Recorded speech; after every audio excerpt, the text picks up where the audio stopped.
What's up, everybody? Welcome back to another episode of the JT Sports Podcast. I'm your host, JT. The wait is finally over. We have arrived to week one of the new college football season. Christmas has come in late August because waking up knowing that week one is here feels like waking up as a kid, 6, 7 o'clock, Christmas morning, to go downstairs and unwrap presents under the Christmas tree. We are wrapping a lot of early Christmas presents with the amount of great games that we have in week one to open up this season with a bang. And I cannot wait to break down and talk about all of these big storylines and these games with y'all on this episode. We have the heavy national championship favorites, Texas, going on the road to take on Ohio State, the defending national champions. We got LSU versus Clemson, the greatest head coach in NFL history, making his college head coaching debut as a 2.5-point underdog. I cannot wait to watch week one play out. And wherever you're watching this, YouTube, Apple, Spotify, subscribe wherever you're at, follow, share this episode, tell everybody that if you live, eat, sleep, and breathe football, rather it be the NFL, college football, or both, JT Sports is the place to be. If you are a diehard football fan, we're going to be throwing out a lot of content with the season now here. I cannot wait for this college football season, man. Like, subscribe if you're listening on YouTube. Follow us on Instagram at JTSports_ and on X at JTSports__. Submit your questions there. Give us a 5-star review. Apple, Spotify, wherever you get your podcast from, JT Sports is available. Links are down in the description and pinned comment below. Let's dive into it.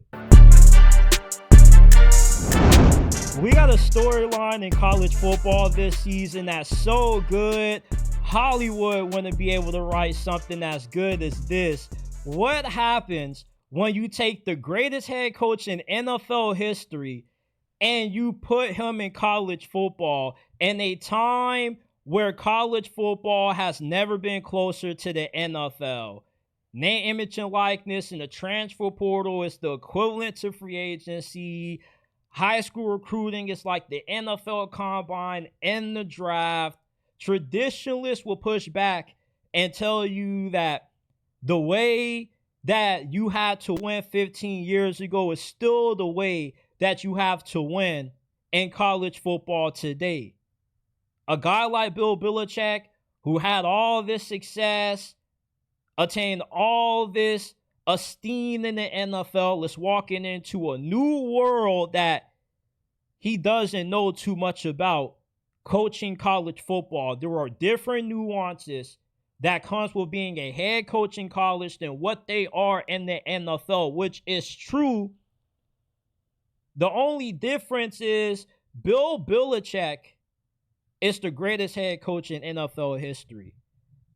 You don't become the greatest head coach ever with 8 total Super Bowls to your name if the foundation of what made you one of the GOATs wasn't able to be applied as a foundation to win on any level. The way Bill Belichick won in the NFL, if you break it down to its core root, its core principles, what Bill Belichick was known for: physical football teams, being smart in late game situations, and always being able to have the head up on the opposing coach on the other sidelines. He was always prepared. Those things still matter. They say in college football, it's not about the X's and the O's. It's about the Jimmies and the Joes. Well, when North Carolina hired Bill Belichick, they said, hey, we understand that You're stepping into a world that you may be uncomfortable with.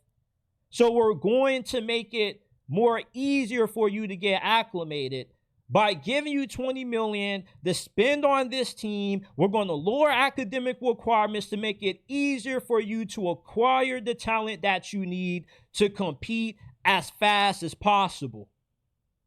North Carolina going into this game against TCU has a talent advantage over this team. They have a coaching advantage over TCU. Bill Belichick gave rookie quarterbacks in the NFL nightmares for years. He has the best record all time against rookie quarterbacks in the NFL. Can you imagine the nightmares, the atrocities that he's about to do to Josh Hoover and TCU's passing attack?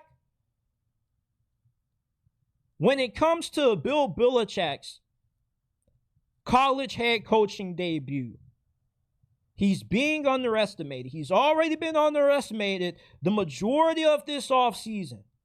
It's not going to work. The game has passed him by. He's only great because he had Brady. Doesn't have Brady in college. Won't be able to get along with these new spoiled brats that he has to coach along with in college football.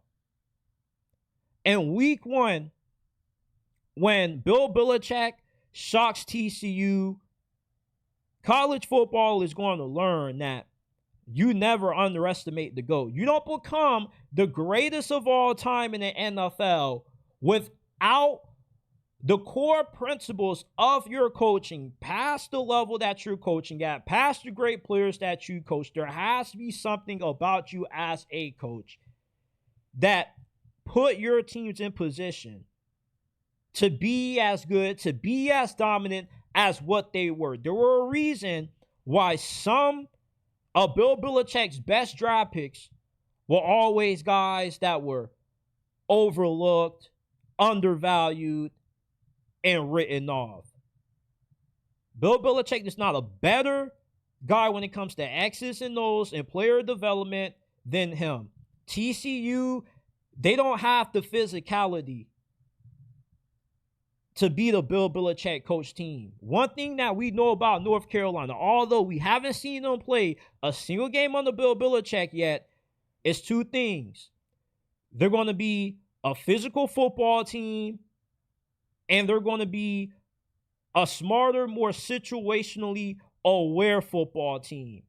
They're going to dominate third down, red zone situations. They're going to be good the 2 minutes before halftime and the 2 minutes left in the fourth quarter. They're going to have the coaching advantage. They're going to be able to push you around. TCU is going to get deja vu all over again when they lose in week one in North Carolina. 3 years ago, they lost to Deion Sanders, his first ever game at Colorado, who has an NFL background. A lot of popularity as a head coach. Bill Belichick is going to do the same thing that Deion did to TCU in week one a few days from now. North Carolina, there's a lot of question marks about them, but there is one proven thing that they have, and that is they have the greatest head coach in NFL history, the greatest head coach all time, and he's going to teach college football a lesson. If you don't want the starting quarterback of your favorite team to play like Anthony Richardson, go ahead, hit that like button, subscribe to the channel, check us out, JT Sports, on all podcasting platforms. Give us a 5-star review on Apple and Spotify. Let's get back to the video. The truth about the Arch Manning hype is about to be revealed as he takes Texas on the road to take on Ohio State, the defending national champions. Arch Manning has been more hyped up than any other player in the history of college football. He's got more hype than Tim Tebow, Marcus Mariota, Lamar Jackson after his freshman season. Every quarterback that you can think of that has ever came through college football has never been more talked about, has never been more polarizing than Arch Manning.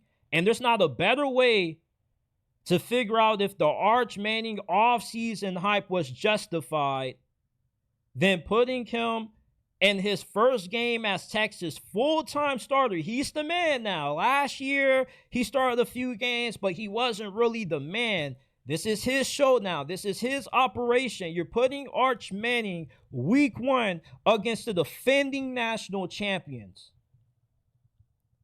Arch Manning in this game, what does he have in his corner? You got Steve Sarkisian, the best offensive play caller in college football. You got a really good group of wide receivers. Ryan Ringo was outstanding last year as a freshman. The offensive line loses a few guys, doesn't really matter. Texas recruits and develops the line of scrimmage, offensive line, defensive line better than any other program in college football. And you are incredibly deep at running back. Arch Manning also has a little bit of experience in his pocket. Julian Sayin is more inexperienced than Arch Manning. At least we have a couple of T of what Arch Manning looks like in an actual real game setting. We don't know a lick about how good Julian Sayin actually is. Now, we assume how good Julian Sayin will be, just like how we assume how good Arch Manning will be, but we have a little bit more confirmation about just how good Arch Manning is. The question about Arch Manning is, what is the ceiling? Do we see the ceiling of Arch Manning reached in this game week 1? You would love to. I believe we can. Ohio State only returns 3 starters on defense. They have a new defensive coordinator, Matt Patricia, who replaces Jim Knowles, who departed for Happy Valley. How's he going to look? Calling plays for the first time as a defensive coordinator in college football with a defense that loses and has to replace a lot. And this is week 1. Ohio State, what is their identity going to be on defense? Are they going to be bend but don't break? Are they going to be as aggressive as what they were when they had Jim Knowles calling plays these last couple of years? We don't know. But we already have an idea of what Texas is going to be on offense. You know what you get out of Texas offensively. You know what you're going to get out of Arch Manning. With the new pieces that Ohio State is going to be reeling out there in week 1 on defense, there's a lot of opportunities for mistakes to happen. When you have new guys in the secondary, you're going to have communication issues, which leads to covers bust. Guys are out of position. They don't know their assignment. And Arch Manning rips you over the top for a 50-yard bomb. When Arch Manning was starting in the brief action that he was in last season, he was one of the best quarterbacks in college football at completing passes for 20 yards or more.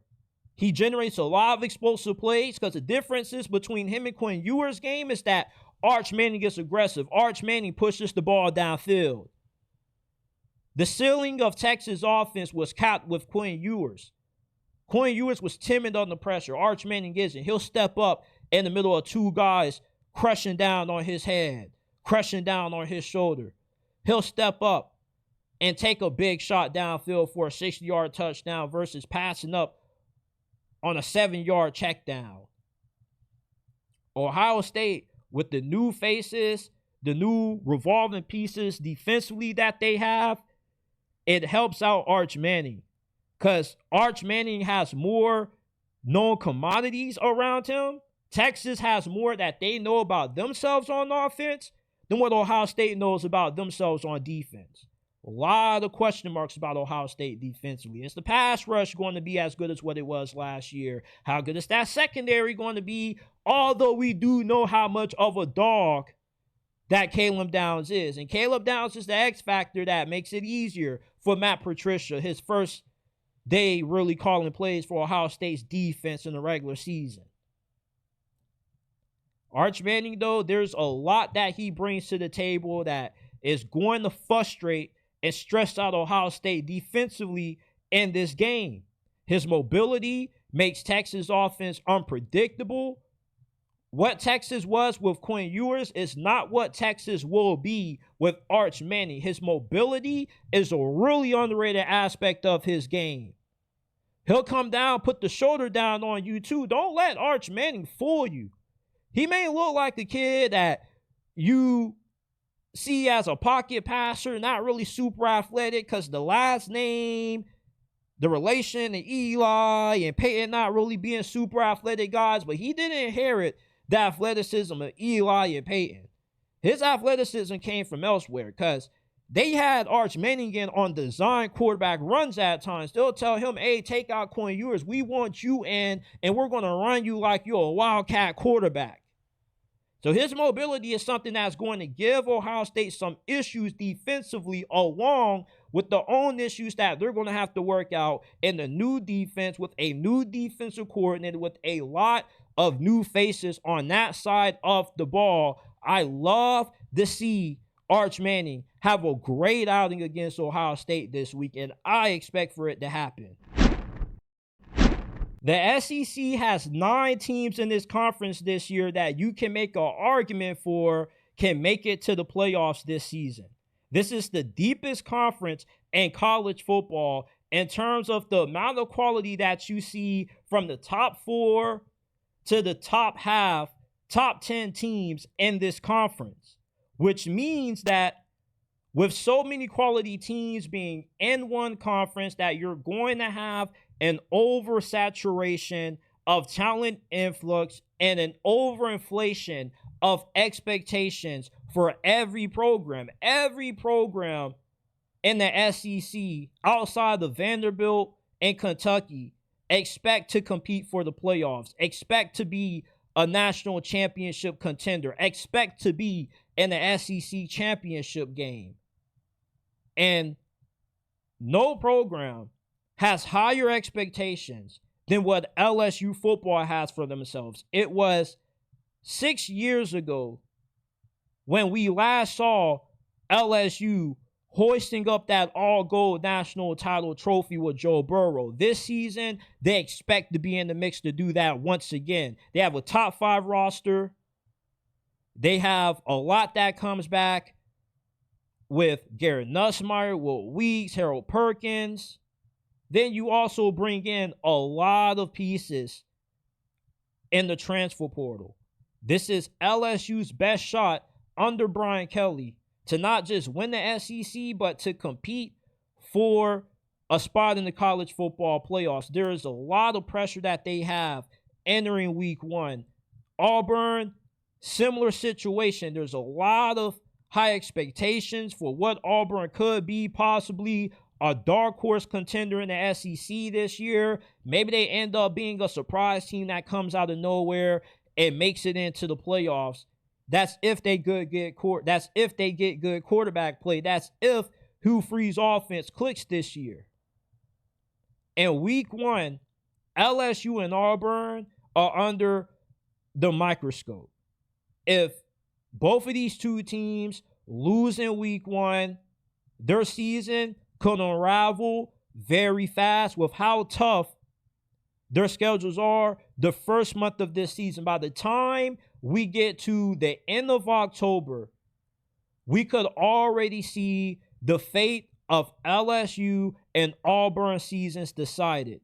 You could go into the end of October and see Auburn and LSU either 2-4, 4-2, or 6-0.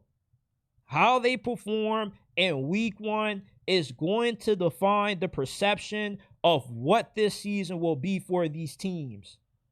There's a lot of potential with both Auburn and LSU. You can argue that there aren't too many teams in the SEC that have a higher floor, a lower floor, but an incredibly sky-high ceiling as what LSU and Auburn have in terms of what they possibly could do if everything goes right this season. But there are a lot of variables that could go wrong for both of these teams. Clemson is one of the best teams in college football. Baylor is a very sneaky team in the Big 12. Auburn still doesn't know how their quarterback situation is going to shape out. Yeah, you got confidence that Jackson Arnold can be good. He's a former Gatorade National Player of the Year winner in high school, but his turnovers or something that a guy like Dave Aranda, the head coach of Baylor, looks at and he starts having a huge grin on his face because he knows, being one of the best defensive minds in college football, his defense is going to be able to come up with a bunch of those and turnovers or decides games 9 times out of 10. And Auburn, their inconsistency on offense could be multiplied with their volatility taking care of the football against Baylor. Clemson is an absolute dogfight that LSU is walking into. Both teams have the same amount of talent. So what decides the games is about the Jimmies and the Joes and the X's and O's. Do you trust Brian Kelly, who has yet to win a week 1 game since he's been the head coach at LSU? Or do you trust Dabo Swinney? Do you trust a Clemson team that returns most of their starters from last year, that built their team up to what it is right now, mainly through recruiting? Or do you trust LSU, who brings in a few returning guys, but also heavily dipped in the transfer portal? They're going all out on this season. Week 1 is about to tell us a lot about both LSU and Auburn, because a win, you're feeling really good about what can happen this year. You feel less uncertain about Brian Kelly and Hugh Freeze as what you do right now. But with losses, I think not only will they start the season out with the L, but you'll start to see a snowball effect. You're starting to see a domino effect, where now you get into conference play, you're going up against Florida, South Carolina, back-to-back weeks, and you're LSU. You lose those games, and all of a sudden, start having conversations about Brian Kelly's job security. Same thing goes with Hugh Freeze. Brian Kelly, it's either playoffs or get fired. For Hugh Freeze, you're just trying to get the 7 wins, because even 6 wins might not be feasible for Auburn this year, depending on their quarterback situation. Week 1, Auburn and LSU are under an incredibly big microscope. Alabama versus FSU. You have 2 teams that are coming off disappointing seasons for different reasons. Alabama's 2024 campaign was disappointing. For one, you have the expectations of making it to the playoffs every single year. Anything but that is a disappointment.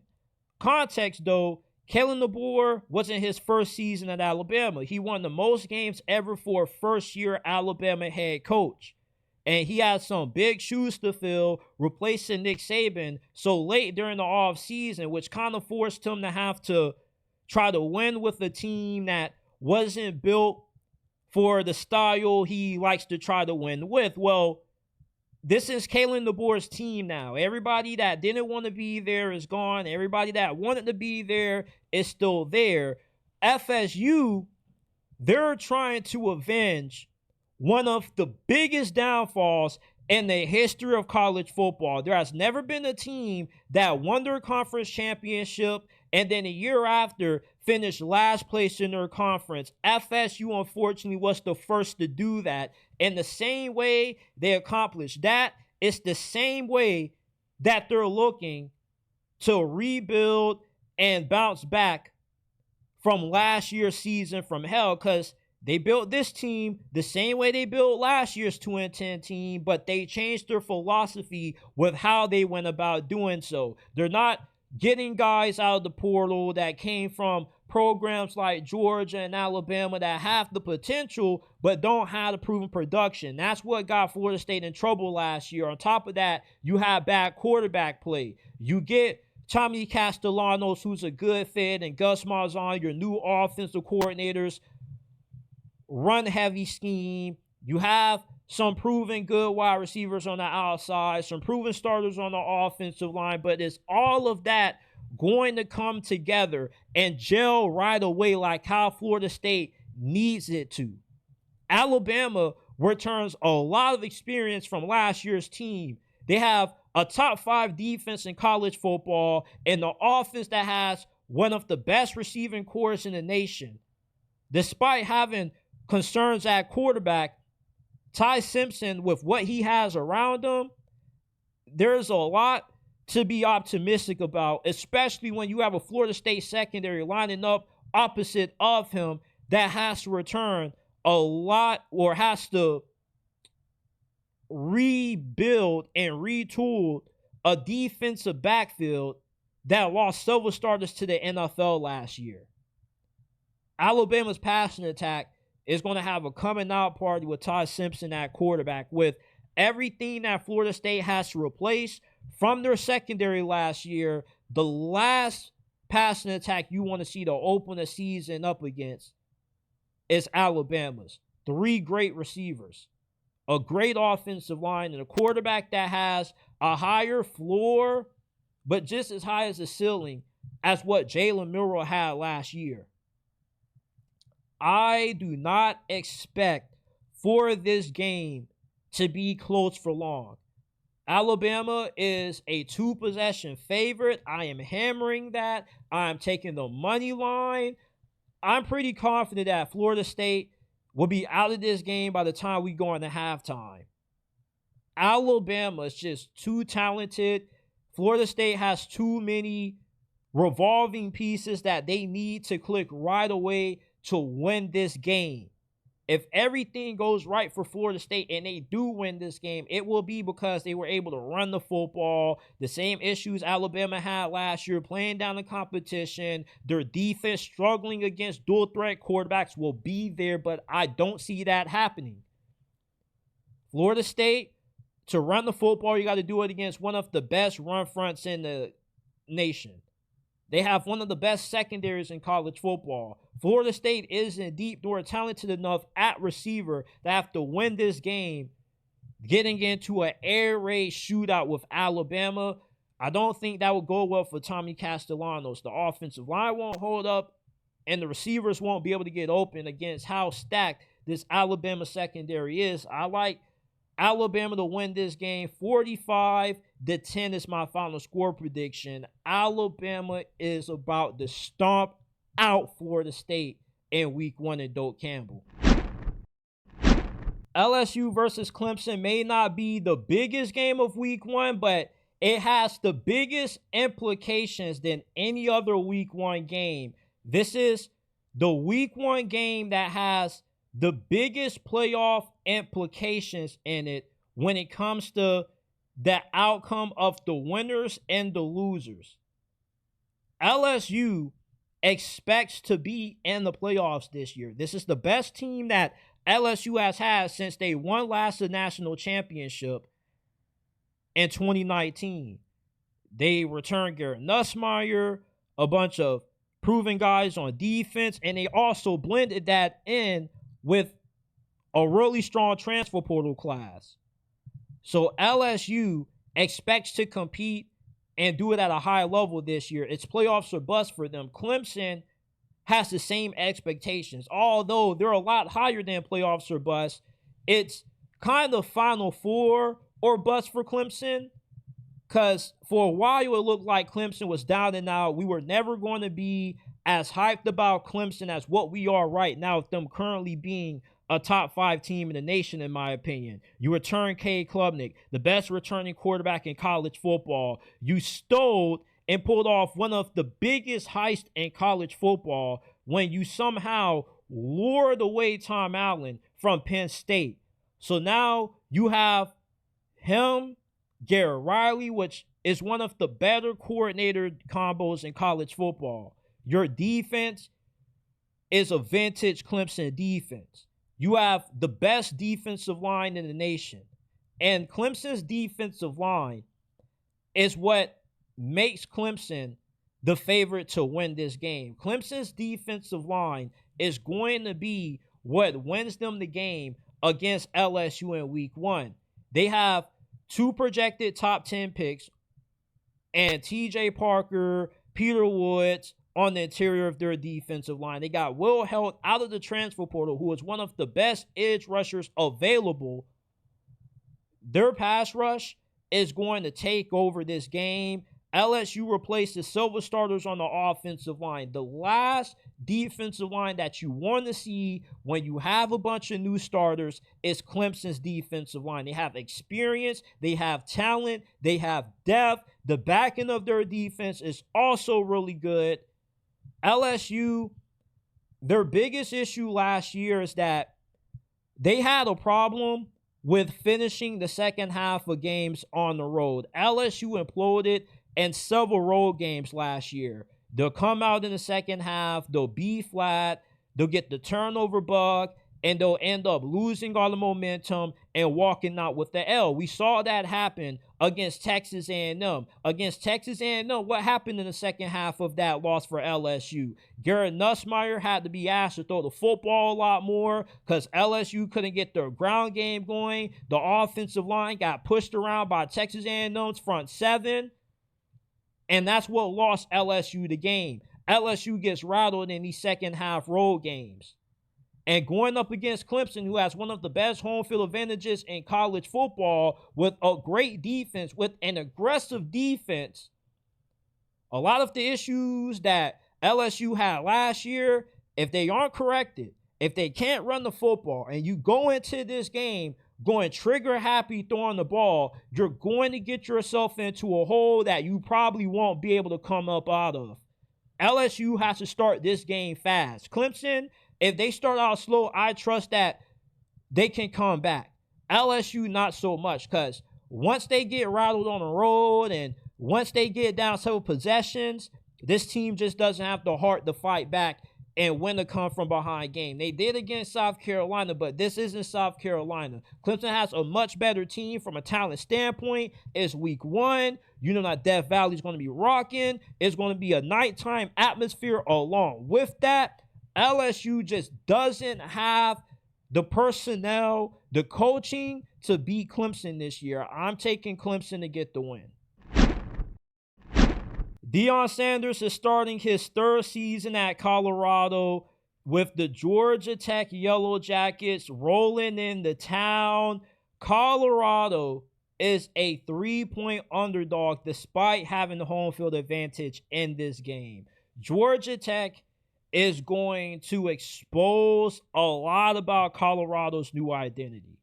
And that's the big key in this game, identity. Can Colorado change who they were these past 2 years in Deion Sanders' third year? Their first 2 years, they were a pass-heavy team. They were a 7-on-7 team. They were going to beat you on the perimeter. They were only going to run the football at need be. And even when they did, they didn't really do a good job of it. This was a team that said, we got Shedeur Sanders at quarterback. We got Travis Hunter. Let's go out there and throw that thing around. This year, with the addition of Caden Salter out of the transfer portal, who 2 years ago in 2023 at Liberty had 44 total touchdowns and went for over 1,000 rushing yards, they expect them to improve that rushing attack. They expect for their offensive line to look much better with the proven starters that Colorado has on the offensive line this year that they've got out of the transfer portal gives this offensive line the third heaviest weight in college football. Colorado has the third heaviest offensive line in college football. Will that size eventually matter in this game? We will see. Georgia Tech will prove to us that. Georgia Tech, we know what their identity is on offense. They're going to run the football. Haynes King is a very savvy and nifty quarterback. He has a lot of experience. He's played in big games. He was awesome. And the 100-time overtime game that Georgia Tech and Georgia went into, he's accurate, a good decision maker, runs the ball very well. He's very tough. He's very gritty. They got a very big and experienced offensive line. Their defense improved a lot last season, and it could be even better this season. Georgia Tech knows their identity. Can Colorado find theirs in this game? Deion Sanders on social media the other day, he came out and said that you need to take this week to figure out who you are and what you want to be, because if not, you're going to get smacked in the mouth in this game. And that's what Georgia Tech wants to do. This is a scrappy team. They don't care how they win. They don't care about style points. They don't need to put up 30 or 40 to win. They will be okay winning this game 17-13. A win is a win to Georgia Tech, no matter how ugly they might have to get to win it. Colorado, a lot of their games that they won last year, they dominated in. But when they went up against scrappy football teams like BYU and Kansas, who have a similar philosophy to what Georgia Tech has, that's when they had their problems. They had problems on the line of scrimmage. They couldn't win on the perimeter. This year, how improved is Colorado's ground game going to be? We don't know. That will be the biggest deciding factor in determining if Colorado can win this game or not. Georgia Tech, the advantage that they have with the experience that they have coming in, the size that they have on their front, the unknowns that we have with Colorado's offensive line, just how improved is it going to be, makes this game nervous for Deion Sanders. This is a game that if Colorado wins, it shows us that, okay, this might be a team that can win the Big 12 again. Georgia Tech is viewed as a sleeper team by countless college football media outlets, countless journalists who cover this sport believe that Georgia Tech is the sleeper team to watch in the ACC this year. So this game is going to show us a lot about Colorado. Just how different are they going to look? How good are they going to look after the Shedeur and Travis Hunter era? Georgia Tech is going to show us a lot. Week 1 is not just big for the players and teams, it's also big for the conferences, and particularly the SEC. The SEC in Week 1 this year has 6 bragging right games. They play 4 games against the ACC, and they have 2 games respectively against the Big 10 and the Big 12. At the end of Week 1, we're going to either be laughing and clowning the SEC for pumping their chest out, claiming to be the best conference in college football, or we're either going to accept that the SEC holds the crown as the number 1 conference in college football if they wipe the floor with their 6-game slate this weekend. You have Auburn, who plays Baylor. That's a game that Auburn should win. They have the talent advantage, but they have concerns at quarterback. LSU travels to play Clemson. Don't know if I trust Brian Kelly in that spot. He struggles in Week 1 openers. And Clemson is the better coach team and a team that I trust more than LSU having the home field advantage. Alabama shouldn't have a problem slaughtering Florida State. South Carolina should go up on Virginia Tech and beat them at least by 10 points. If the SEC loses these games, the worst case scenario for the SEC after Week 1 is that you're walking into Week 2 questioning the legitimacy of the SEC's depth. Is this conference as deep as what the top 25 shows right now? Because at the moment, 62.5% of the SEC makes up the top 25. Let's say the SEC sees Texas lose to Ohio State, Alabama fall to Florida State, Baylor take down Auburn. You're looking at this conference incredibly different, really low than what you were before. And if you were one of the believers that this conference was always overhyped and that NIL and the transfer portal has closed the gap between the SEC and everybody else in college football, you will be proved right, depending on how Week 1 plays out for this conference. The best case scenario, though, if the SEC wins all of these games, which they very much well can, Tennessee can crush Syracuse, the SEC can reaffirm what they've been poking their chest out for the last couple of years, that this, without a doubt, is the best conference in college football. And this weekend will give them the advantage if they go 6-0 against all of the other conferences that they play up against. When you have a head-to-head situation when it comes to playoff seeding, who gets in, who gets one of the final 2 spots, and it comes down to 9-win SEC team versus a 1-loss Big 12 or ACC team, the committee is going to look back to week 1. They're going to look at the SEC's dominance, and they're going to say we have to give the SEC the benefit of the doubt. Even though a 3-loss team, a 9-win team, the idea of it being in the playoffs sounds absolutely disgusting and unbearable to listen to. It could happen if the SEC handles business in week 1. But if not, then we start having these hypotheticals around playoff time and selection day comes.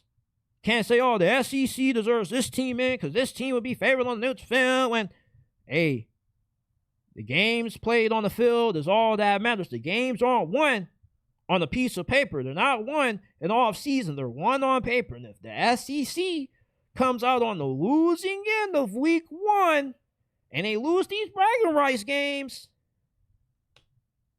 I think we're going to be having a lot of questions about this conference